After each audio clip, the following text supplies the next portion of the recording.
Jy het nie jou lewe gesê het en is onregverdig. Jy het so gesê. Ek weet ou sussie het baie keer gesê, maar dit is nie regverdig nie. Nee, ek moes by die huis gebly, Boetie kan dit nog doen. Of sussie kan dit nog doen. Dit is nie regverdig nie. Dan wil ek sommer dadelik begin met die heel belangrike vraag in hierdie gedeelte. Die vraag is, was of is hierdie eienaar van die wingerd onregverdig? Mag jy arbeiders, hierdie ouetjies wat vroegoggend begin werk het, mag hulle dink, maar dit is nie fair nie. Ons moes meer gekry het, as hierdie ouetjie wat net 1 uur gewerk het. Wat denk jy? Denk jy die eienaar was reg? Was hy regverdig met wat hy gedoen het? Ek dink die Bybel help ons nogal baie daarin. En ons sien dit in vers 2 en ons sien dit in vers 13. En ek het sommer die video op die bord oor. Maar ek begin sommer met die eerste vers ook. Met die koninkryk van die hemel gaan het soos met die eienaar van 'n wingerd wat vroeg in die bor uitgegaan het om arbeiders vir sy wingerd te huur. Later het die arbeiders sien in pers ooreengekom. So hulle het saam gesê, hulle het al gepraat, ooreengekom het om vir hulle die gewone dagloon te betaal, stuur hy hulle om sy wingerd te gaan werk. En nou vers 13, dit is nou nader geklaar, en gesê, maar hulle voel nie, dit is reg, dat die ouens wat net 1 uur werk het, dieselfde salaris kry. Hulle het nie die antwoord aan kring, maar hy antwoord hulle, dit is nou die eienaar, hy antwoord, vriend, ek het jou geen onderrig aan nie, dis nou geen onderrig aan nie. Het jy nie met my ooreengekom vir die gewone dagloon nie? Die Bybel vir almal praat nogal 'n bietjie interessant daaroor. Hy sê, die man sê vir hulle, my vriend, ek het jou niks verkeerd aan jou nie. Onthou jy het met my saamgestem dat jy 1 silwer geldstuk sal kry. Onregverdig? Nee. Sê daai verses, nee. Sien julle dit ook so? Maar nou wat is dan die probleem? Want sien, die ouens wat vroegoggend begin werk het, hulle het ons gekry, dit wat hulle beloof is, waar hulle ooreengekom en waar hulle saamgestem. En die ouetjies wat jy 5 uur kom werk het, is mos nie hulle skuld, dat hulle soveel geld gekry. En wat is die probleem? Die Here is nogal, die help ons nogal baie mooi, en ons is in die lys in die vers 15 sê, ons kyk op vers 15, dan vers 15 sê, mag ek dan nie met my geld maak wat ek wil nie, of is jy afgunstig, omdat hy goed is, en dan begin ons dadelijk die probleem raak lees, nee. Die ou vertaling, ons kyk, die ouer vertaling het gesê, of is jou oog verkeerd, omdat hy goed is. Hierdie is nogal vir my baie interessante vertaling, want ons kyk soms baie verkeerd na mense, ek sal nie nou iets sê, vertaling met ons moes nou gelees het gesê, of is jy afgunstig, omdat jy goed is, die boodskap Bybel, praat het al met ons verstaan. Die boodskap praat nie van afgunstig. Ja, afgunstig is vir my 'n groot woord. Hy sê, hoekom is jy jaloers? Miskien ons vir jaloers. Jaloers omdat hy vir hulle goed is. Of dan die Engelse vertaling wat sê, or do you begrudge my generosity? Dit is mooi ding. Mooi na die gelykenis kyk. En dan kom jy agter. Eintlik as die eienaar goed vir hulle almal. O ja, hy was selfs goed vir die wat vroeg in die môre begin werk het. En sien, 'n mens moet nooit ooit vergeet nie.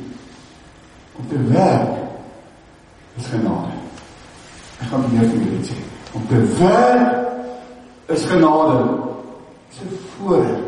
En sien, om 'n werk te hê, gee mense weer hoop. Om 'n werk te hê dat 'n mens voel maar ek beteken daarom weer iets. Dit maak iets aan my menswaardigheid. Want dit beteken dat ek dalk vir myself kan sorg en vir die mense vir wie ek lief is. Vra maar enige dag van die lewe, as jy oor die brug ry, daai mense wat daar staan en soek vir werk, raak hulle so opkyk en sê, kies asseblief vir my. Ek het al gesien dat die mense met bakkies daar moet stop. En dan stop al die mense daar na hulle toe. Nou kan men nie sê maar 2, 2, 3 mense vat, maar dat is gewoonlik meer. Maar almal wil graag 'n werkie, want ons het daai geld nie nodig. Kies vir my, en ek het die geld nie nodig. Nou weet ons moet kies ons mense. As ek byvoorbeeld iemand soek om om my huis te kom bou. Dan gaan ek ons iemand soek wat vir my lyk soos 'n bouer, wat iets weet van bou. So hierdie ouens wat met hierdie passies hierdie wat vir my kan sê, hierdie groen goede, wat doen nie sê die groen geel levels, loop, hulle lyk gewoonlik, hulle loop nie verniet met die goed rond nie. Hulle lyk soos iemand wat miskien die werk kan doen, né? Maar as ek iemand soek, sê nou maar, Harold soek nou iemand wat vandag kan gaan werk. Gaan hy 'n sterk ou soek, 'n gesonde ou soek. Ek gaan die ou soos ek vat nie, né? En hy sê die ou kyk ons sterk, né? Ek gaan my so ons kies ons baie keer met ons oor. En weet julle wat? Hierdie oukies is gekies. Nou onthou, ek nou in die laerskool was, onthou is baie van die laerskool, maar dit onthou. Het lyk vir my, dit is 'n ding wat regtig so belangrik was vir my. Ek onthou, ons het LO-periodes gehad. Het jy ook LO-periodes gehad in die skool? Nou so onderwyser nou nie lus om klas te gee of ietsie, dan sê, kom ons speel sommer vandag touches. Dan sê, jy en jy is die kaptein. En kies vir jou span. Dan kies eers die een en dan kies die ander. So kies hulle 1-1. Weet wat die probleem daarmee is? Ek was altyd bang dat ek kies my laaste of amper laaste. En dit sê my presies hoe goed ek is. Ek is regtig nooit ooit eerste gekies nie. Het julle dit dalk al beleef? So ons kies mense oor hoe goed ons dink hulle is.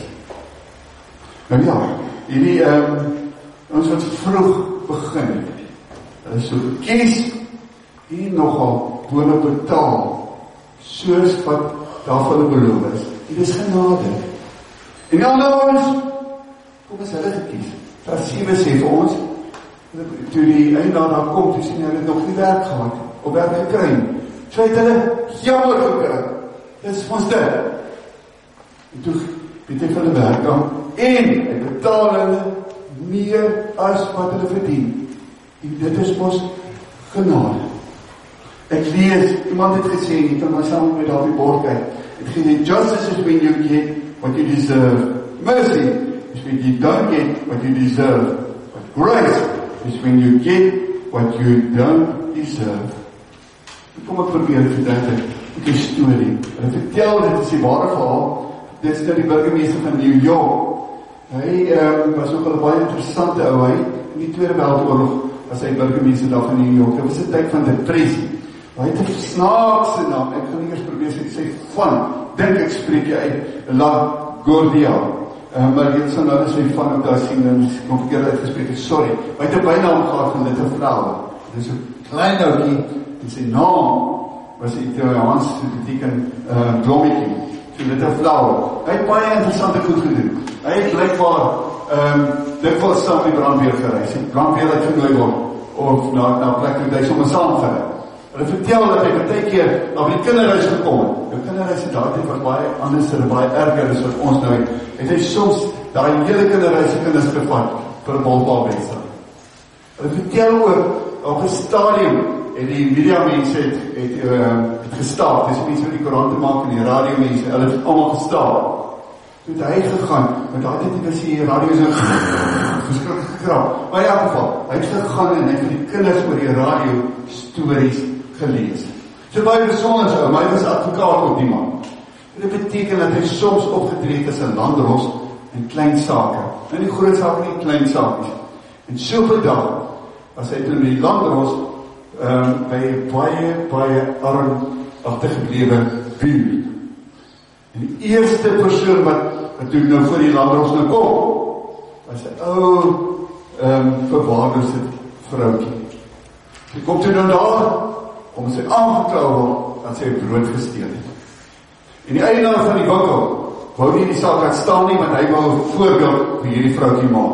Want hy het gesê, aan sy buurt, daar is soveel armoede, dat die mense gereeld sy plek kom besteel, en hy wou vir die mense 'n les leer.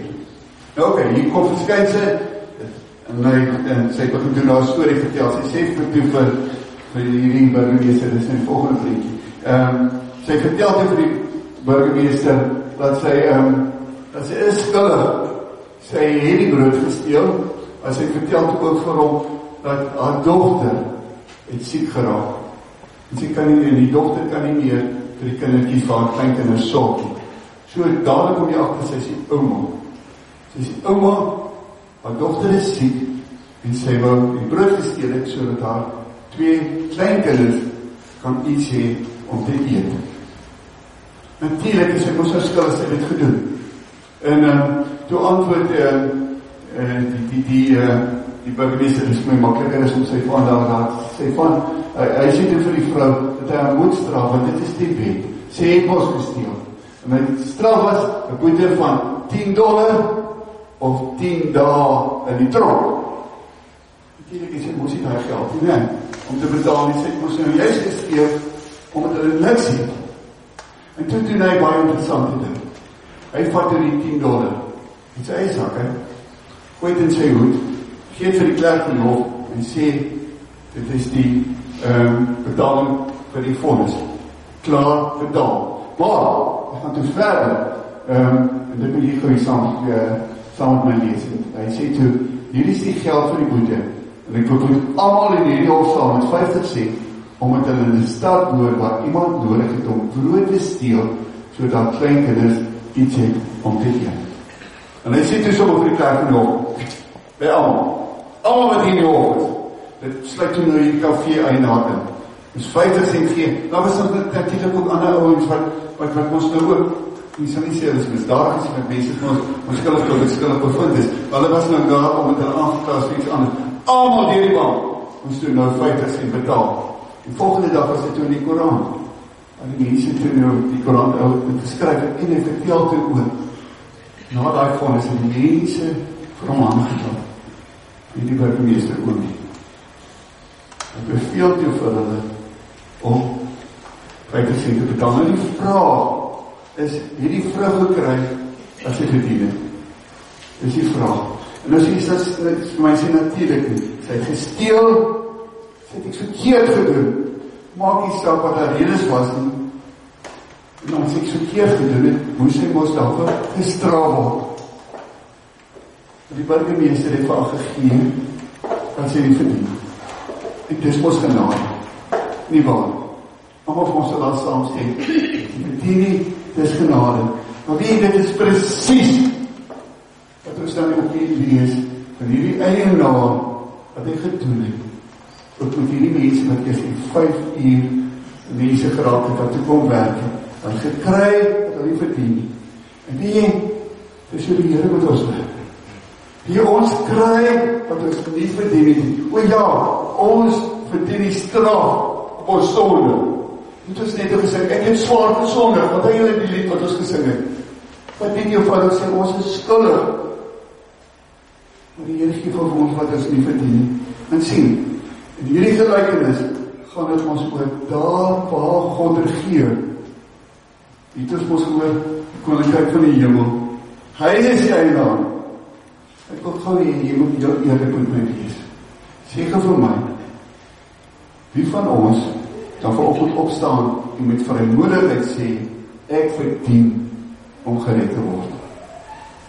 Ek verdien om gered te word. Ja, dat is die eerste wat gesê het, ek kan nie dit sê. Ons kan nie dit sê nie. Hoekom nie? Want ons weet, ons ken onsself. Ons weet, ons is sondags, nee. Ons weet ons is skuldig, en ons weet, ons word uit genade gered. Dis Jesus wat ons sondeskuld gaan betaal. Ons glo dit, liewe vriende, verander mos alles. Eenvoudig alles. Kom ons noem dit, dis 'n lotsverander. Want ons kan sê nie meer, omdat Jesus my sonde betaal het, staan ek nie meer skuldig. Omdat Jesus my sonde betaal het, is ek verlos. Omdat Jesus my sonde betaal het, en ek dit glo, om aangeneem het, is ek sy kind, met 'n baie besliste nuwe lewe en 'n toekoms verwag. Nie waar? Helemaal taal, lewe, en kom verander. Dit is genade. Weet hoe genade regtig werk. Hoe wonderlik genade regtig is, sien ons by die kruis. Daar by die kruis, as hy nie net een kruis nie. Daar was 3. Jesus het tussen 2 misdadigers gaan. Maar ons weet nie wat die mense aangevang het nie. Hy sê, hulle was moordenaars, dit maak asselfs nie saak nie. Die punt is, hulle was skuldig, hulle het iets verkeerd gedoen. Is ons so. Hulle het iets verskrikliks gedoen. Hulle is nie onskuldig daarop, soos Jesus gekruisig nie. Skuldig, ja, dit was hulle. Maar wat het die een ou gedoen? Die een ou het net gevra, Here, dink aan my. Ek het al gesien, iets in Jesus wat anders is as hy. Jesus is, en dan vraag ek, dink aan my, sien nie, en dan wat antwoord Jesus volg. Jesus sê nie, ek sal aan jou dink. Jesus sê vir hom, vandag, en saam met my in die paradijs gewees. Anders jy nou door van was jy, saam met my, en Jesus noem met die paradijs, een plek waar die mens graag wil wees. Hy het nie verdien nie. Hy het geen kans om iets goeds te doen, om recht te maak van wat hy verkeerd gedoen het. Hy word met genade gered. Dit sê vir ons iets. Vrienden, dit sê vir ons, dat ons nooit ooit moet hoop opgee oor mense nie. Daar is plek vir jullie 5 uur mense. Nooit te laat nie. Terwyl daar lewe is, sê ons, is daar hoop. Nie mense afskryf nie. En nooit ooit moet iemand dink, ek is te sleg nie. En dat is iets anders wat ons moet doen. Hierdie ouens is gevra, of gesê, jy mag maar, dit is interessant, dit is wat die boodskap by Bybel vertel, jy mag maar in my binnend gaan werk. Dat is werk. Die Here roep nie vir ons, en sê, nou kan ek net rustig stil sit nie. Selfs as ek kerk toe kom, soos vandag, kom ek vir 'n erediens. Ek kom nie hier om te sê, ek het 'n mooi preek ontvang. Ek kom om die Here te eer, om te dien, om toegerus te word, verder vir my dienswerk. As ek my gawe gee, dan geef my gawe om te dien. Onthou julle, toe Jesus sy disippels geroep het, en die volk gesê, maar ek gee julle 'n gemaklike lewe. Hy het gesê, kom saam met my, volg my, en ek sal julle vissers van mense. Dis die Here wat my gewillig maak, en die Here wat my op 'n kwaam maak vir my dienswerk. Wie elke klein bietjie maak 'n verskil. En nie dink dat my bietjie wat ek gedoen het, maak 'n verskil. En wie dit het ons besaak gesien. Elke een se klein bietjie het 'n verskil gemaak. Ek onthou byvoorbeeld verlede Saterdag het een van ons ouderlinge met name gekom en gesê, maar hy het net papiertjies gaan aflewer daar vir mense in uitsig. Dis waar hy bly. En so het by mense gekom in die garage en vertel van die bazaar. En so net so papiertjies gegee. Ek dink julle doen dit ook, en man, julle doen ook so af. En die Saterdag toe kom die ou daar aan en sê, hier is ek het ons genooi. Die mense wat bestaan hier gegee, mense kon daar van iets maak, van nou gewerk het, mense genooi, vir koekies gepak het, vir daarvoor gebid het. Ja, een se bydra is belangrik. So raak ek deel van iets groots. Wonder hoe jy van die gevoel het, hoe jy gehoor het, maar ons besaar op die dag, hier is 71.000 rand opgelewer. Dadelijk het die mens by jouself die gedachte, maar dit is iets wat net God kan doen. En wat is dit dat jy het met die geld gewerkt? Dit is iets wat net God kan doen. Dit is genade, dit is 'n geskenk van die Here. Maar, ek was deel daarvan. Deel van iets groots. Wat het Andreas gedoen? Andreas, ek het vroeg net mense in Jesus kom bekend stel. Die Here daai mense gebruik om iets groots te laat gebeur. Maak mens dankbaar die waarheid. Ons sê dat vir mekaar, nee, God is goed vir ons. En dis waar. Of wat maak ek nou daarmee? Is dit net goed om te weet, God is goed vir my? As iemand het gesê, miskien is die grootste behoefte in die wêreld, dat mense verander sal goed wees. Ons word geseën om 'n seën te wees vir die wêreld. En ons weet dit ongelooflik het gesing van geseën om te seën. Maar dit lyk vir my nog iets meer, kan ek so uit hierdie gelykenis leer. Dit lyk vir my Jesus wat vir ons hier sê, jy nie moet ander mense van vergelyk nie. Ek dink ons is baie geneig om dit te doen. Of dit nou is met my boeties of my sissies is, of dit is met ander mense wat presteer of wat ook al, en dan voel ek minderwaardig, of ek voel ek onregverdig, Jesus wat sê, moet nie dit doen nie. Maar jy nie met ander mense kan vergelyk nie. Sê liewers dankie vir wat jy gekry het. En sê, alles wat ek het, is genade. Dit sluit my gesondheid onder andere. Alles wat ek het, is genade.